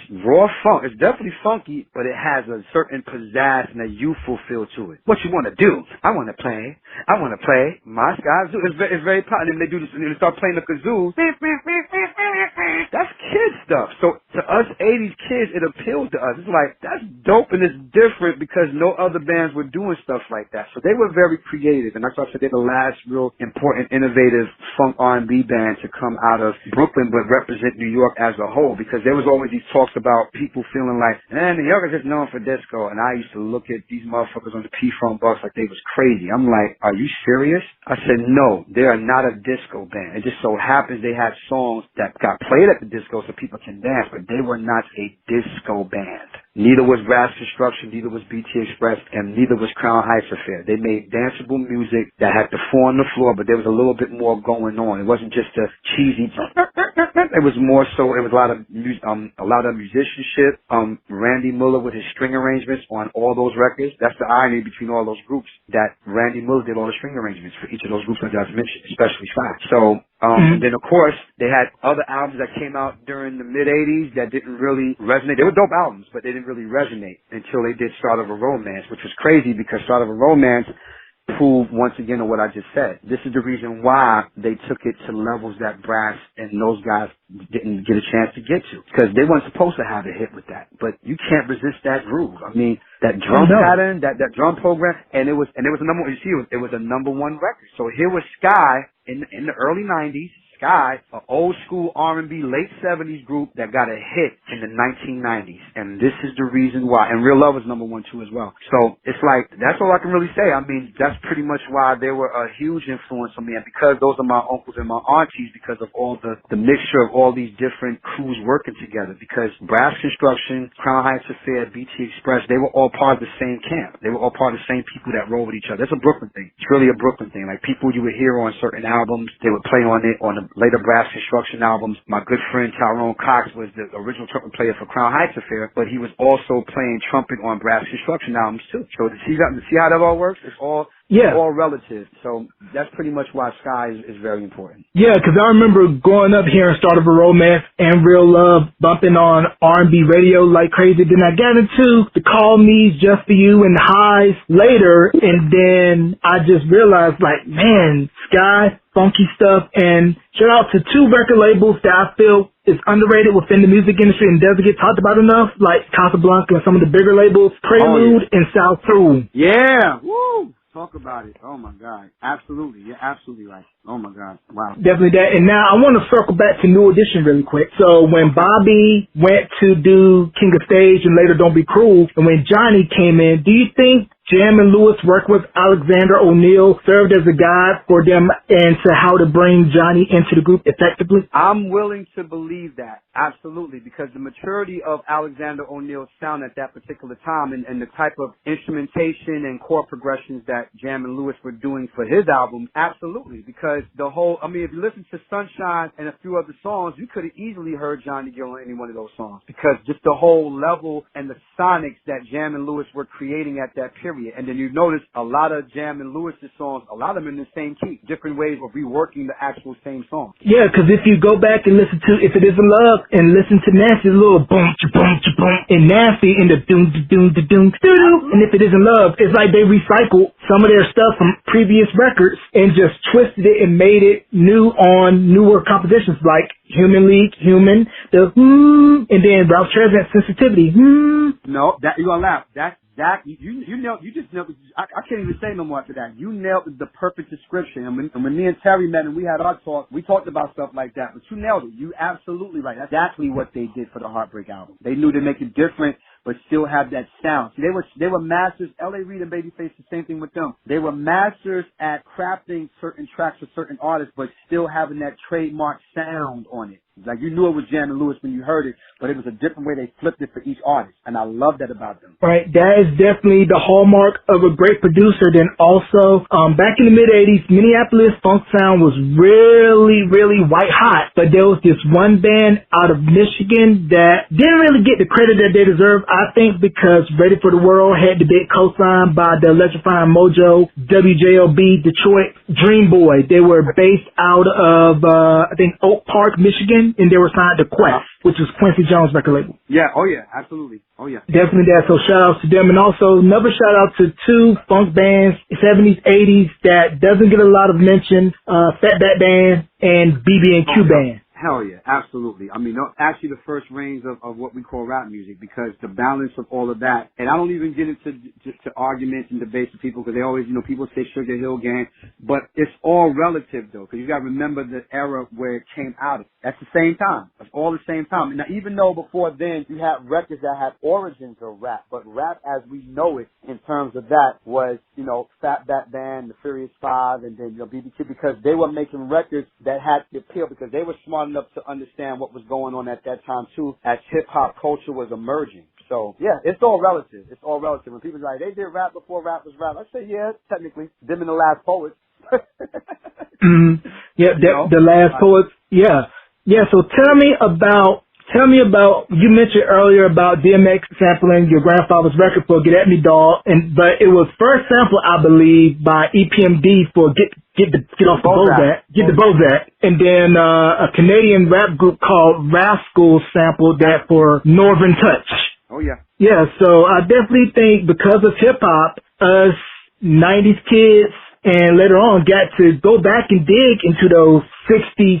70s records because they were the basis for a lot of those samples. Well, here's where it gets deep. Now I'm gonna give you the whole story behind it. First and foremost, of course, because rap being what it was. Now, as we talked about earlier with my progression as a singer, MC, producer, multi-instrumentalist, whatever you want to call it. So I was still head first in the part of discovering a lot of samples that most of my favorite MCs were using. Like, for example, until I heard, I didn't know, Microphone Fiend is my joint, but then one day I put on this Average White Band song called Schoolboy Crush. And I'm like, I'm like, oh shoot, I can't use that. So when I discovered just how much rap was sampled, this is why I always say, and my motto is to this day, and I'm the one that made it up, so don't let nobody else try to claim that they said it first. I said it first. Without the funk, there would be no hip-hop, because the funk became, KRS-One said it in a song, and I'll never forget it. He had a song called Outta Here, where he says that, pioneers, me and Rakim didn't ask to be, but right then hip-hop changed drastically. People were tired of using the same old rap sound, so we started sampling beats by James Brown. See what I mean? Because nobody didn't want to do the drum machine sort of live band, so we started sampling beats by James Brown. It's like, okay, that sound is kind of old. Let's start sampling James Brown. That hit on South Bronx, that's from Get Up Off of That Thing. And then eventually they started just sampling break beats by James Brown and George Clinton. So me being such a diehard digger and a musician, and I'm discovering all these different worlds colliding. Like funk is becoming more of my calling card. Even though I love all styles of music, funk really became like my expressive part of who I was, and rock and roll as well. And hip hop joined in right in that. 'Cause R&B is easy for me, but hip hop, I was becoming that. So I'm looking through all of my grandfather's records, and just discovering samples, things of that nature. And of course, EPMD. From day one, me and my brother were huge EPMD fans. So the first album, The Strictly Business, loved it. And one day, Unfinished Business came out. So the first thing I know, this is going to get deep for you. The first sample, before we even get to Bozak, So What You're Saying, that's my grandfather's guitar lick. For those that know that are listening right now, my grandfather was the official rhythm guitar player for BT Express. He wasn't on stage with them, but in the studio, all the swanky rhythm guitar parts that you hear on BT Express record, that is my grandfather playing. And his name is on the credits. You'll see it on the back of the album cover. And of course, part of the deal that he had with BT Express was that, not with the band, but with the company, the record label and everything, not with the band. The band was already, he signed on to groom them and train them for the stage, and they said, in return for your services, we're going to pay you, but also, we want some of your songs, Sam, because my grandfather was a very prolific songwriter. So that's how he was able to get a song like Everything That's Good to You Ain't Always Good for You. So I'm going to get to that in 1 second, but going back to So What You're Saying, my grandfather was already sampled. Doom, doom, doom, doom, doom, doom. It's my grandfather. So basically, when I heard that, I'm like, that sounds like If It Don't Turn You On. That's the sample where it comes from, BT Express record. I said, that's Gramps. Ain't that Gramps playing? I said, that sure is Gramps playing. So he listened to the album. I'm like, okay, we got to tell Gramps about this. And then we hear Get the Bozak. I'm like, ain't that Archie Barbara Joyce? That's Ain't No Way, because the original, if you ever heard the original song to that, it's a full phrase. That's the whole phrase. It's my grandfather's song. He wrote that completely and by himself for the group. It was never a single. But the whole thing about it was that we ran to my grandfather. We about, 17, 18 at the time? Yo, Gramps, listen to this real quick. What you got? My grandfather was very subjective. So he's listening. He didn't get it because, he's about, 50, 60. He didn't hear it right away. I said, Gramps, you don't hear that? Yeah, something like I said, Gramps, that's everything that's good to you ain't always good for you. And his eyes got big. He's like, huh? But how does that? Because, he didn't know rap, so I had to kind of explain it to him. So what I did was I took my turntable, brought it into the room, and I took the other turntable to show him how sampling works. Because remember, when EPMD sampled it, they slowed it down. The original version is fast. It's fast. So all EPMD in them did was They made it rap applicable, if that makes any sense. They made it applicable for MC to just spit some shit over. We loved it, but see, at the time, this is how we learned about the business.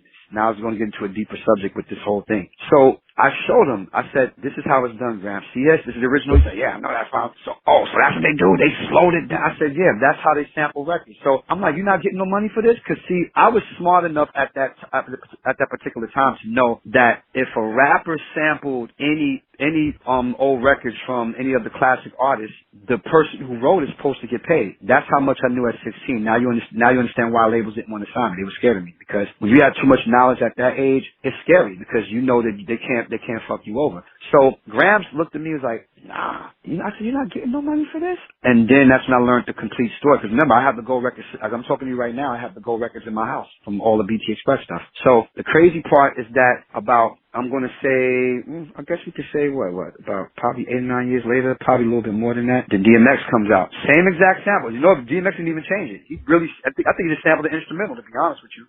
Yeah. He literally came out with that record. And I'm like, oh shit. And then here's the fun, this is where it gets deep. Now on EPMD's record, they didn't have they didn't credit the sample. I'm not knocking, I'm just saying that in that particular, none of the samples were credited, but if you knew it, you knew it. And that was just it. But on DMX's album, my grandfather's name is there because they did the paperwork. But here's the funny thing. My grandfather wasn't getting the money. DMX has a platinum record with Get At Me Dog, which features a sample of my grandfather's guitar lick that he wrote for BT Express. And when we played it for him again, I said, "Gramps, this is years later. You still not getting any money for these samples?" "No." He said, "Well, I'm about to call my lawyer now." I said, "Gramps, there's about 4 other records that got the same." So we pretty much schooled my grandfather. Now here's the funny thing, just to give you a little back history. My grandfather made the fatal mistake of selling his publishing at the time when he was working with BT Express. That's the reason why, trust me, if he wouldn't have signed his publishing, I promise you, we would have never had those problems. And he would have very well been, he was rich at heart, but wasn't rich in the pockets. Even though he made a substantial good amount of money to take care of me and my brothers and my siblings and help out and things like that. But he didn't start really getting big money up until he died, until he got the clearance for the samples. Because when we brought the lawyer in, it was so crazy because when we had the paperwork, they was like, "Yo, they thought Sam Taylor, we didn't even know who he was." Because I said, "Gramps," I said, "Hold up. What did you do with your publishing?" He said, "I probably should have told y'all this, but I was forced to sell my publishing because, I need the money to feed your mother and your aunts." Which makes sense. That's noble. It makes sense. Back in those days, they would always try to buy you off with a buyout. And the thing with Gramps, they got him good. They really got him good. They got him to trust them even more than he should have. And of course, before you knew it, he sold his publishing to a publishing company in France. So once all that got squared away, next thing you know, the money started coming in from the samples. And it's a proud thing for me. No, I love it. It's a proud thing for me. First of all, me and EPMD are tight. That's what I'm saying. Like, it wasn't a shot at them. I'm just saying that at that album, when we bought the album, it didn't have the credits for samples in there. If you didn't see it. But the thing was just that EPMD, Jay-Z, Beanie Siegel, The Rascals, DMX, they all sampled that one lick of my grandfather's guitar playing in the song that he wrote. And this is where it's a proud moment for me as somebody that's held my grandfather's legacy. Because in BT Express, their biggest record, of course, is Do It Till You're Satisfied, and Peace Pipe, which he also wrote. He wrote that song as well. So even though Everything That's Good to You Ain't Always Good For You was never released as a single, it is the most sampled cut in BT Express history, and it's written solely by my grandfather. So that's a proud moment for me because it's showing you the connecting link between what? Funk and hip-hop. Without the funk, definitely, there would be no hip-hop. So that's the reason why, that's actually my favorite era of my grandfather, because when I was getting deeper into musicianship and getting into funk, the hip-hop part of it, because most of the best hip-hop beats were all funk samples. See what I mean? Does it make any sense? Oh yeah, it definitely makes sense, and I definitely want to educate the audience out there. For those of you that do not know, back before you had to do clearance and everything, rappers were sampling records left and right and was not getting permission. But that all changed because Biz Markie sampled Gilbert O'Sullivan's Alone Again naturally, and once Gilbert O'Sullivan found out that he didn't get permission from it, he's like, take the album down, and that album got shelved by Biz Markie because they didn't do the paperwork. And also found it amazing how MC Hammer was able to sample Prince when Doves Cry for Prey, because Prince rarely let anyone sample him. And then also didn't find this out until a couple years ago about Tennessee by Arrested Development sampling Alphabet Street by Prince. Yeah, absolutely. Oh, absolutely. I heard, the minute I heard it, I'm like, first of all, there's not too many songs that have Tennessee in it. So it's a no-brainer. joint, and when I first heard it, I'm like, they got that right from Alphabet Street. Shout out to Deion Farrah. That's my big sis. I love her. And then we're going to go forward now. We're going to talk about you playing bass for Amy Winehouse, and why do you think the Frank album wasn't released here in the U.S. and we only got to know her in America when Back to Black came out in the States? To respectfully correct you, I didn't play bass for Amy Winehouse. I sang backgrounds and I danced for Amy Winehouse. I didn't play bass for her. But here's where it gets interesting though. But it still falls in line because remember, we're part of the band. We're the original touring band. So it's like that. The whole point of Frank was that I personally believe that Frank wasn't released so much in the States because there was this big current of underground London artists that were making these great kind of R&B, hip-hop records with a little bit of soul, a little bit of funk, and a little bit of pop. Because keep in mind, when I first got hired to sing for her, it was so crazy how, I told that story on YouTube, but how I got the job. But the crazy thing is just that it was the Frank album that made me make my decision. Because when at that point in my career, I had worked with Shaka Khan already. I did some stuff with Freddie Jackson. I sang back behind some pretty damn good, iconic people. And at that point, I was making a choice as to who I felt I wanted to work with. Because, at that time when people tend to want to hire you, like, well, you sing back on I'm not interested because I'm real. If I'm not a fan of your music, I'll really, put it for check. And at that point, I was getting money. So for me, it's like, I'm not a fan of these people. I don't want to sing behind them. If they dope, I'll sing behind them, but I don't really want to. So that became the whole thing with me. So when they asked me, they had heard about me. They heard what I did with Neil Sugarman, who's the head of the Dap Kings, who was responsible for Amy's sound, on mostly the second album, but definitely was already involved in the culture with the late Sharon Jones. So all of that was going on, and I told them, I said, well, let me check my schedule, and I'll get back to you. Sure. I hang up the phone. I wasn't checking my schedule. My schedule was clear. I knew I could have wanted to do it, but what I did was I did my research.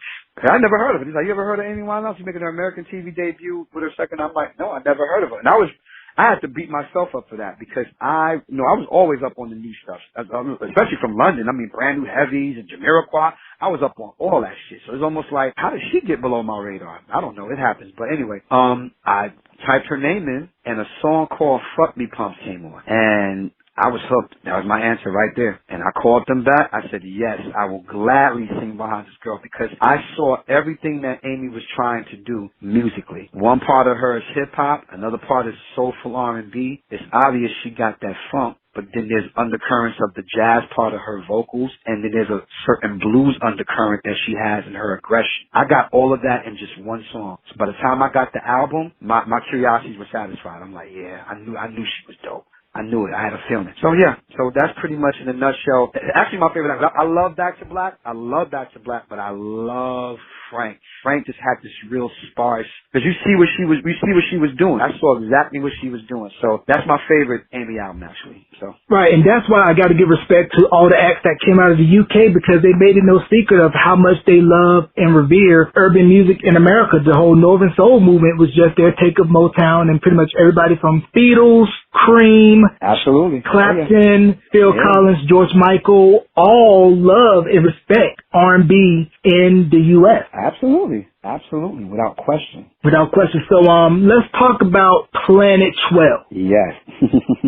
What we going to talk about Planet 12 on? It's the origin of it. It's your time, so Planet 12, and you take it how you want to take it. Okay, well, pretty much, as we discussed earlier, how I grew up, how these plethora of genres became available to me at such an early age, and it's like a smorgasbord. I'm picking and choosing. I don't know which way to turn. 1 minute is Miles Davis, next minute is Led Zeppelin, 1 minute is Run DMC, next minute is The Bars, Silvers, New Edition, it's da-da-da-da-da. And this time I'm approaching 11, so for most of my fans who may or may not know, I mean, most of them do that been following me for years and got the music and everything. Two of my biggest loves are cartoons and science fiction movies and Marvel Comics, DC Comics. I'm a diehard in that sense. That's why when you see all these new Marvel movies come out, I'll be like, they're telling the story so long. They're leaving a lot of stuff out. I'm that guy that's in the back like, no, that's totally wrong. But, whatever. It's just, the whole thing is that I'm a diehard, as an 80s baby, that was my world, comic books and video games. So, and I'm a huge science fiction head. So I love Star Trek. I love Star Wars. And Carl Sagan is my favorite writer. So I was already interested into the cosmos and space, astronomy, astrology. I was deep into that that stuff even as a kid. So around the time I turned 11 or 12, I have been doing talent shows. You know, we killing it. I'm with my mother. I'm singing with her sometimes. She bring me up on stage. I'm watching all my aunties and my uncles around this time. Shaw Pepsi Riley finally hooks up with Full Force, and she had the #1 hit with Thanks for My Child. So all this is going on in my world. Like, I'm sort of like, I got the props, I got the family, you know, it's just in that realm. And a lot of the older folk that my mother and them knew, it was this whole thing is like, Lawrence can sing, he got a great for it, but I ain't with all that rap stuff.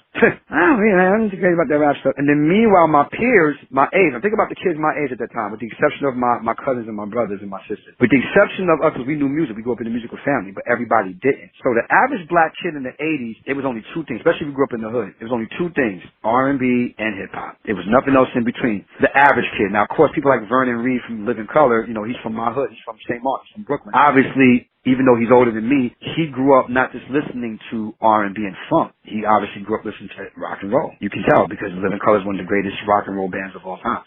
So that's the equivalent of me at that time as an 80s baby, being in that circumference of, I made a decision and I keep getting pulled in this direction. 12 is always my favorite number. And if you look at the synergy of where it belongs, my name is Lawrence, L-A-W. L is the 12th letter in the alphabet. So that made sense. I'm like, And then there are 12 notes in music. I don't know if you know that or not. For all you technical musical geeks like me, for people that know theory and all that, there's 12 notes in music. That's why if you notice, jazz was created upon the 12-bar blues progression. That's how jazz got formed. So 12, universal number, my favorite number. And people used to always be like, Lord, yo, man, you listen, I mean, we love your musical taste, but you can listen to some weird stuff. I've never heard Phil Driscoll before. That's a gospel trumpeter. I don't know if you know anything about gospel music. I never heard stuff like that before, but you listen to a lot of stuff. But they couldn't argue with me because I had all the hip shit too. So I wasn't like this weird kid. I was weird, but not this weird kid. I was still hood. Don't get it twisted. You get knocked the fuck out. Like, it was still that same shit too. But I was always into getting deeper into musical genres and arrangements and who wrote what and all this other stuff. And I got tired of people pulling me in one direction or the other. And the older folks saying, you should do more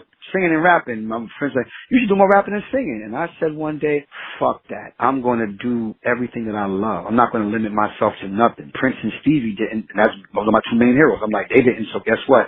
I'm doing all of it. They did all of it. I'm going to do all of it. But it didn't really click. Now, I'm putting all this together at the same time. So I'm 12 years old now. Next thing you know, my Uncle Tony again. Remember I told you about his record collection earlier? How it changed me forever?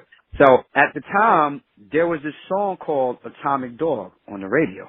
George Clinton, of course. Now, mind you, I'm an 80s baby, so I don't know about the Parliament stuff before all that yet. I'm still in the 80s. It's the #1 record in the country. It's kicking. It's dope. And then that's what my uncle used to school me a lot of times about Parliament Funkadelic. And truthfully enough, around 12, 13 years old, my uncle gave me a copy of the Mothership Connection album. And there's a skinny George in his prime. You know the album cover. He's on the UFO. He's all the way up in the air. His legs are up.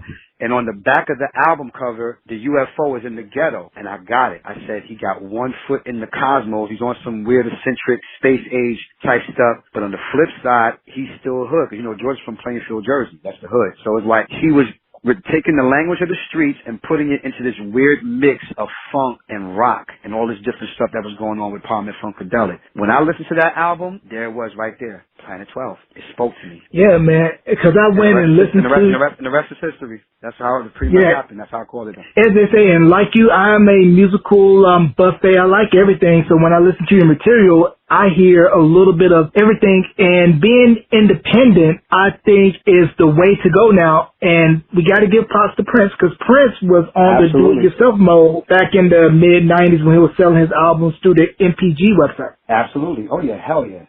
Hell yeah. Absolutely. Him and Chuck D. Actually, Chuck D said Prince started it. So...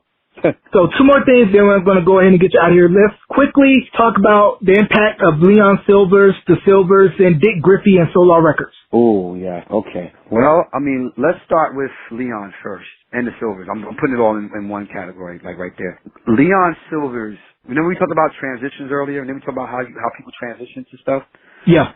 Leon Slyvers is the official transition of what we know today as contemporary R&B. That's the reason why I call him the Godfather of contemporary R&B, because the stuff that he did with Solar years later, because remember, the sound, I mean, we always make the joke about this. I always tell them that too. A lot of the songs that he wrote for The Whispers, Shalimar, Dynasty, you know, to name a few, all those songs would have easily been the Silver songs had the Sylvers wouldn't have fired their older brother. See how that works out? So the direction that Leon was already taking to the advantage of everything else, because once him and Dick Griffey got together, he came with a sound and a vibe that was a little bit different from the other artists who were trying to do disco records. Because as Leon told me, he said the whole thing with me doing disco was that I was going to do it my way. I was supposed to keep the four on the floor, but I was going to do these little different things that I did not hear a lot of other producers doing. So if I'm going to follow the trend, I'm going to make some things of my own. That's the reason why, if you look at that period between 77 and 81 with the Solar records with Leon's production, you'll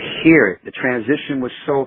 Listen to how A Night to Remember and There It Is and Friends, as opposed to Over and Over. That's my favorite Shalimar record, because that to me is the catalyst for what we know today as contemporary R&B, because Leon didn't use a live bass. That's a synth bass that he was using to make it all. Now, he's not the first person to use synth bass. Let's just get that clear. Bernie Worrell and Stevie Wonder, they were doing that before him. But Leon did it in a way where it fits so in the groove of the heavy melodic structure that contemporary R&B was getting known for at that time. That's why Over and Over sounds like Save the Overtime for Me by Gladys Knight and the Pips, because Leon produced that too.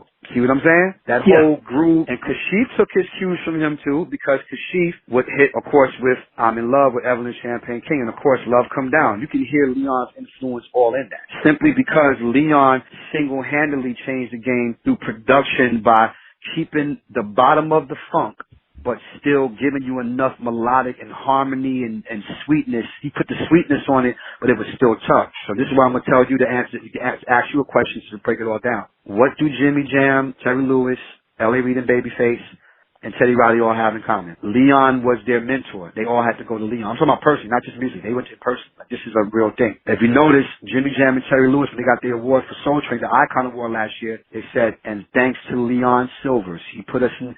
Clarence Avant put us on as producer, he said, but it was Leon that showed us how to navigate through the industry. See what I mean? Janet Jackson, she gave her shot to Leon as well. And the Sylvers by themselves, now let's talk about the group for a second. One of the deadliest, most original R&B singing groups. And for all reasons, the first four, but before Boogie Fever, we're not going to talk about the Boogie Fever era. That was what it was. They finally hit at the right time. But the first three Sylver albums are a total study in the vocal harmonic sick of the Sylvers. Not only as singers, but also with Leon as a writer and as a bass player, as an arranger. So that by itself, I tell anybody, if you want to train your harmony ear to BC levels, there are three groups you need to listen to. I mean, I love other groups, but my top three for me always, the Barge, Sylvers, and the Jacksons. And of course, there's other people involved in it, so we're not going to get into that now, but just there's a whole lot of other names to name too. But when I got deeper into the vocal part of what I was doing as a singer, those were the albums that I ran to. In terms of the structure, how they would set it up, what note is Charmaine doing? Oh, Olympia sings lower than that? Oh, on Misdemeanor, everybody thought that was the brother singing backup. I'm like, no, that's actually Pat, Angie, and Foster. And I said, hold up, Angie's voice is that deep? That's Angie singing, Love and Devotion. I'm like, her voice was that deep at 14? He's like, yeah. He said, that's what made Angie's voice very unique, because Angie had this middle ground as her voice developed, whereas Pat Sylvers had definitely more of the highs, so she was more in tune with Charmaine. So I did the studying. See, so for me, like, you know, as I got deeper into that, because my grandfather was a big fan of them, so I had all the albums already in my possession as I got deeper into the vocal sonic. So, and Solar Records, because they promoted this new production thing that Leon was coming with. I always call it the house that Leon and Dick Griffey built, simply because of the fact that those records, I mean, and the beat goes on. I mean, come on. It's a love thing.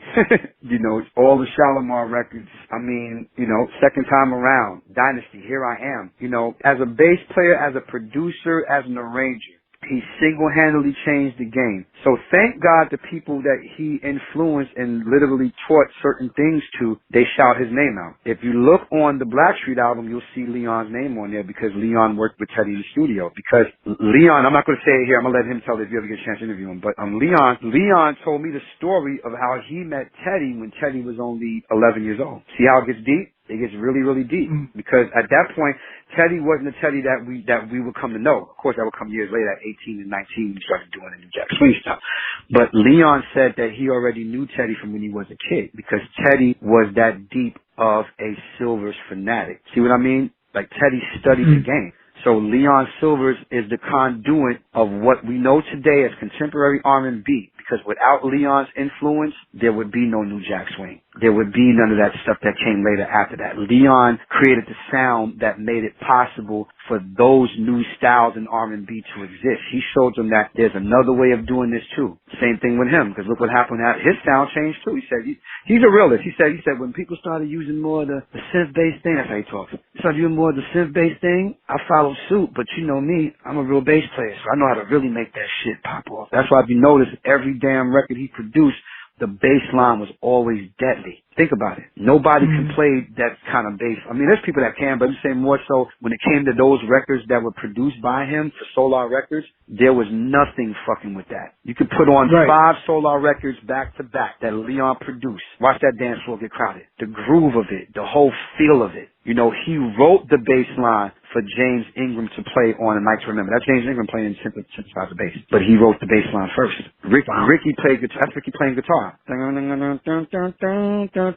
Ricky Slyvers playing guitar. So it's like they don't, I mean, they get the credit, but to me, it should be more names being given. If they're going to talk about musical icons and people that deserve awards, then Leon Slyvers should have gotten first of all, Slyvers as a whole should have gotten it for being they're icons in the game. You know, they changed the game with their look and their sound, but especially Leon, because Leon took it further than his brothers and his sisters. Because remember, when Leon started producing all this great stuff, what happened? The Slyvers didn't really stand the test of time, like in terms of recording. They didn't really stand. Edmund did a great solo album, but it was overlooked. And by that time, people weren't really interested in the Slyvers. I think the disco backlash, and they listened to managers instead of listening to what their brother was trying to tell them. Because Leon was a rebel. And of course, they got the siblings here. It was like, if you keep listening to Leon, you're not going to have the success that y'all want. So of course, they took a vote. You know the story. They fired him, and no harm, no foul. So Leon's like, okay, well, you know what? I'm going to go over here with Dick Griffey and we're going to make some songs.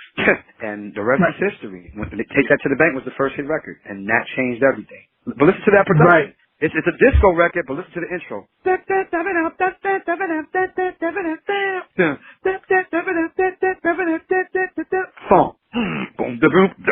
That was that's like, to this day when I hear, I'm like, this shit. I think I was just born when that record came out, but when I listened to it from a musician ear, it's like, when I was working with Leon last year, as everybody knows, I've been working with him a lot lately. Like, we've been doing some stuff for Nicole Hall. I can't wait for y'all to hear this album. Nicole Hall, that girl is a beast. So I played guitar on 2 of the songs. Working with Leon, in addition to already being a diehard student of what he's done, you get to see why he's the genius that he is when you work with him in the studio. And of course, when we go to lunch, I would ask him everything under the sun, and he didn't mind. I said, what was in your mind when you wrote them lyrics down? He said, honestly, it's because my check was late coming to go to the bank. So I just jot the lyrics down. Take that to the bank. Save it, rebuild it, interest, like, build interest on love. It's like, take that to the bank. And he wrote, I love hearing the stories behind it, because Leon, again, incredible writer, incredible vocal arranger. He knew what he wanted to sound like. You heard the infamous story about And the Beat Goes On. He made the Whispers do that vocal over about 30 times. There was about to be a fight up in there. But Leon knew what he wanted. That's the reason why we hear the vocal that we hear today by the Whispers. And, he didn't have to help out with harmonies. He just knew what he was creating and let the Whispers do their thing. But he was also saying, it has to be this. But long story short, that's pretty much all I can say about the legacy of Solar and Leon and the Slyvers as a whole. I mean, they remain my biggest influences. I still listen to their albums as if they were made yesterday, because you can't go wrong when you study a song like Only One Can Win, and they're doing their own vocal echoes. The only people that was known for that was the Clark sisters. The Clark sisters are known for that, but the Slyvers did it too on Only One Can Win.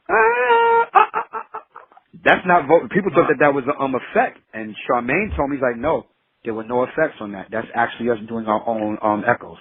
Leon would have us do that over and over again. See? Right, and for those of you that don't know about the Clark sisters, Lifetime, next Saturday, the movie will explain to you who they are, their influence. That's a whole nother topic for a whole nother story. Forever Yours, classic ballad by the Sylvers, most beautiful ballad I've ever heard. And we're going to plug your project that you got coming after I ask you this question about the Jacksons, primarily Randy Jackson and Randy and the Gypsies album, which I felt was completely underrated. And I went back earlier this week and listened to the Jacksons catalog from ABC up to 2300 Jackson Street. And you can hear the growth and progression each album, but primarily on 2300. Why in the world did Epic did not release She as a single? Teddy was white hot, and Randy actually sounded very good on that record and blended in perfectly with New Jack. That's one of my favorite. That's one of my favorite songs on that album. Of course, I'm not there, so I mean, of course, I've only known through the interviews that I saw. But because of me being in the industry and learning how things work and learning just how much power one could actually have in the industry, because you know there's a lot of that too, a lot of power struggle. Not with Michael or anything like that. It was more so because of the way the disrespect was being shown on a lot of different levels to how, I mean, I just read somebody just put up an article in my Facebook group, thank God for the Jacksons. Somebody put up something that said that there was a thing where Michael Jackson told Sony and Epic, why aren't you promoting my brother's album a little bit more? Why aren't you promoting it? So he fought for his brothers. But the whole mentality that I think Sony had at that particular time, of course, because even though the brothers, that's why I created the page, to be honest with you, even though the brothers are who they are, by the time Michael did Thriller and Bad, it was almost like, you know what, okay, we got the Jacksons still signed here. You know, Marlon's doing a solo album. Michael's red hot right now. And it's like, okay, yeah, imagine, Jermaine was red hot too. People forget to say that. Jermaine was already red hot when he did that 20 Jackson album. It wasn't like he was waning. He was hot. He was already hot. Don't take it personal. Don't take it personal. Of course, number one. And then the thing you gotta remember, Precious Moments went platinum in Japan. So people don't know what they be talking about sometimes. That's why I don't even like getting to Jackson discussions, because they always try to make it seem like, oh, well, I said no, Jermaine is number 3 in terms of bigger solo career because he has a lot of gold and platinum singles as well as a lot of top charting. And mind you, as me and you both know, topping the charts don't have nothing to do with it being a good record, because there are many great records that never made it to the top 20. It doesn't mean that it was whack. It doesn't even mean that people were really joining to it, because the powers that be in these record labels, when they pull strings and they do things that they want to do, not necessarily what they should do. I would say, and I'm going to make a great assumption, at that particular time, even though they put the record out, it was reluctant. I'm talking about Sony, not the brothers. They put the record out pretending like, yeah, we believe in the Jacksons, even though Michael's not there right now, but we believe in them doing this record. But then on hindsight, it's like, man, they ain't shit without Michael. That was their attitude, and I'm going to firmly believe that. So when a great song like She comes out, I mean, thank God Nothing Compares to was a top 10 record. Thank the Lord that record did hit. You know, thank God it's Babyface. But still, some of the songs on that album, including She, are great demonstrations on, I'm like, the Jacksons just prove to y'all that they can keep up in any era, because these are real singers, that real concepts. But because they didn't push it the way it should have been pushed, people would never get to really understand why a song like She did not get released as a single. Because I think by that point, Sony and Epic really kind of washed their hands of the whole Jacksons thing. They was like, oh, okay, well, you know, Michael ain't coming back no time soon, which was true, and Marlon's not coming back either. And even though Jermaine already had his own solo career, so, you know, after they do this run, we're pretty much done with this. And that was pretty much it. That's why the only time you heard from a Jackson besides Jermaine and Michael was when Randy did the Randy the Gypsies album, which is not too far along after that, if I'm not mistaken. So yeah, that's my take on it. That's my assumption, in my opinion. Yeah, because when I listen to Love You Honey, the production, it has that Chucky Booker kind of sound to it. Well, yeah, because the Jacksons were smart. Now, keep in mind, they're all great producers themselves, but they were also smart enough to know, in a situation like this, if we're going to have a record produced by anybody, any producer we choose, we got to put that Jacksons thing on it. And that's the reason why Nothing Compares to You. It is a Babyface song, but the Jacksons owned that shit vocally on so many levels that you forget it's a Babyface song. But the thing is that they put so much heart and soul. That trade-off between Randy and Jermaine is just beautiful. I'm as a Jacksons fan, you know, I love seeing stuff like that. Because, and then Jackie doing the ad-libs, and then the part where Tito's always the butt of the joke because he don't say a lot. Hey, Tito, you can't have her. Like, this is funny. Stuff like that made me understand why, and made me love the fact that why I'm forever a diehard Jacksons fan. But it was criminal that She wasn't released as a single, because it was one of the great ones. And then Randy Gypsy's album by itself, I mean, that was a crime how that record, but I think it had a lot to do with the backlash too, to be honest with you. Not backlash, they didn't do anything wrong, but the whole thing was just like, yeah, we signed Randy, we believe in him, yeah, it's great, yeah, but okay, the record's out. People, and even though it's critically acclaimed, because people were loving it, as you see, Quest loved it, a whole fucking blog on it. Loved the album, critically acclaimed, it was a dope album, but the whole record label mentality was like, he and his brother Michael, we ain't really pushing that shit. Right. And even Marley had a number 2 record with Don't Go. And Marley's album was dope. And thank God it went to number 2 in the R&B charts, but after that, you know, we ain't really pushing this shit and people ain't really, and mind you saw the clips, people was digging it. The people who dug it and bought the album, they thought it was a great album too. And the thing was just that, but it didn't get that push because of the fact of that. And the reason why Jermaine got more of the pass, because Jermaine just maneuvered a little bit different. He was a little bit smarter, in my opinion. He's like, okay, let me get this record from Surface. Don't take it personal. Let me get this record from Stevie Wonder. I think it's love, darling. He always stayed true to who he was, and I think that because he was already platinum, it made sense. But when Randy and Marlon decided to finally give it a go with the solo thing, I think the record label industry was on some, they're good, but they ain't they brother. They ain't Michael. They ain't even Jermaine. Like that was the attitude that they had. And I could sense that. And I heard actually people that work in the music business that actually told me things like that. They were actually telling me that they were like the running jokes. Even when Jackie came up with that album on Polygram, his solo album was dope too. And he went top 30, I think top 20, top 30, but it's the same thing. Yeah, we love you, but you ain't your brother. Because at that time, Michael had such a grip on the game that the record label industry used that as a vehicle to me, in my opinion, is divide and conquer on a surface level. Because the Victory album was already a planned album. People thought like, oh, they're just doing that because they're trying to. I said no, that was already going to come out regardless of whether Mike hit the Thriller or not. It was already planned. I had the proof of it. So it's almost like, yeah, but because Michael exploded so much for Thriller like he said he would, plans got changed. So of course now Michael wants to fully pursue. That's why he said, I'm going to do this tour. You know, I'm going to do it. He said, because I love y'all. We're going to end on a good note. But that's about it. After this, I'm pretty much going to be soloed. And that was it. And mind you, Jermaine said we knew. It was no argument or no beef like the media tried to claim it was. No. He said my brother was ready to fly. He proved it. He was ready to fly. We can't stop him. So, so that's what happened in the industry. I think that's what happened with Randy's album and the 2300 Jackson Street album. And I think that's what happened for the solo albums in between that period up until the 90s, because I just think that the record labels were just not interested in the other talents of the Jackson brothers besides Jermaine. Right, and I believe the Randy and the Gypsies album that was put out on A&M, correct? Yeah, absolutely, A&M. Yeah. And do you think because Janet was also on A&M and she was white hot with Rhythm Nation that Randy kind of got pushed to the back burner because Janet was white hot? Listen, my assumption, my opinion, absolutely. Without question. Because think about it. What's the closest thing to having two Jacksons on the same label? Who do you think they're going to go with? And it's not because, and it's not so much because mind you, Janet and Randy are close. And mind you, Janet says she learned a lot from Randy. Like most of them do. Like Michael said from the beginning. With the exception of Jermaine, he said Randy's the most talented brother in our unit. That's what Michael said. Michael Jackson said that. So you're not going to argue with Michael. Michael never disrespected his brothers. He revered his brothers. He celebrated his brothers. Even when he was solo, he's like, I love my brother. Like he always said, he said that's because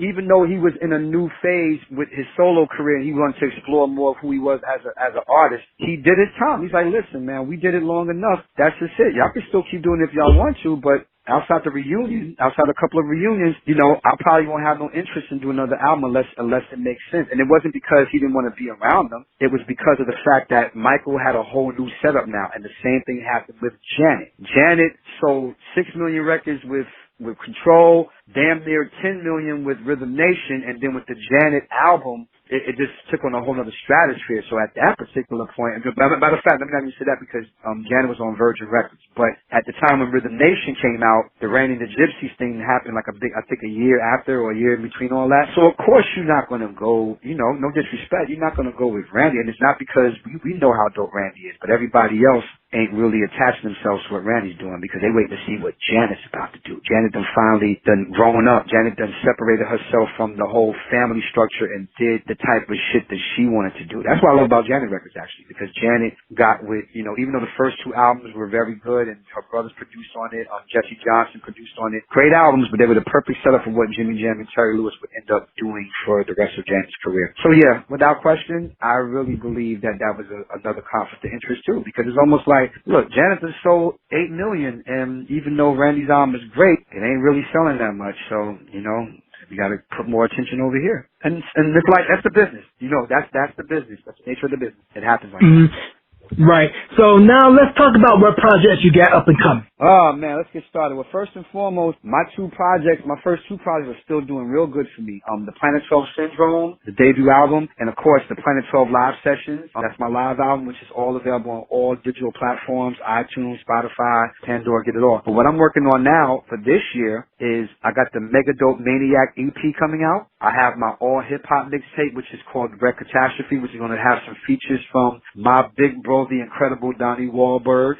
And we got Jazzo, my other big brother, as Jay-Z's mentor, in case y'all don't know the history of hip-hop. So that's the features we have so far. I'm going to try to get Rusty Jukes and Rock from Help the Skells on there. Those are my brothers, too. And also, I'm working on an all R&B mixtape called Purple Champagne. See how the similarities are? Red Catastrophe, Purple Champagne. Red Catastrophe is going to be all hip-hop. Purple Champagne is going to be me singing over my favorite R&B instrumentals. I'm even going to throw a couple of my original tunes on there to kind of balance me singing over some of my favorite instrumentals of all time. So I'm going to sing over some New Jack Swing beats that you may know, some other hardcore R&B stuff from like the mid-90s going into the 2000s. And then, probably before the year is out, I'm going to release my long-awaited double album called Psychotic Chameleon. So if you love I know you like the first album. So if you like the Smorgasbord on the first album, wait till you see how crazy it gets on the second album. I'm doing at least 26 songs. So it's like we doing the whole span of everything. So you're going to get to see that. It's basically the part 2 of the Planet 12 Syndrome. We're taking over where we left off the last time. So it's going to be insane, I promise you. It's going to be crazy, crazy, crazy. And so that's what we got going so far. And a few other production work that I'm doing. I'm working on some stuff with Dion Farris right now,